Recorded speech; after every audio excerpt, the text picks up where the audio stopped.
Ayan mga darlings, it's raining. Raining. So itapon natin tong pinaglutuan natin ng isda. So ayan. Dito tayo sa labas. So ayan ang umuulan. So may malunggay dito pero hindi pa siya masyadong pangit kasi ng ano. So ayan. It's raining. So ayan yung malunggay. Kaso mataas, so hindi pa ako makapag ano kasi wala yung ano dito, yung ladder na mataas. So ayan. So umulan pala kanina pa.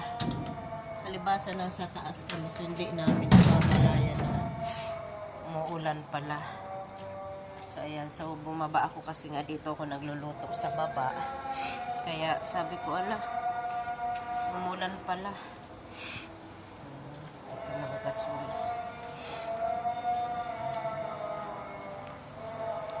It's raining men.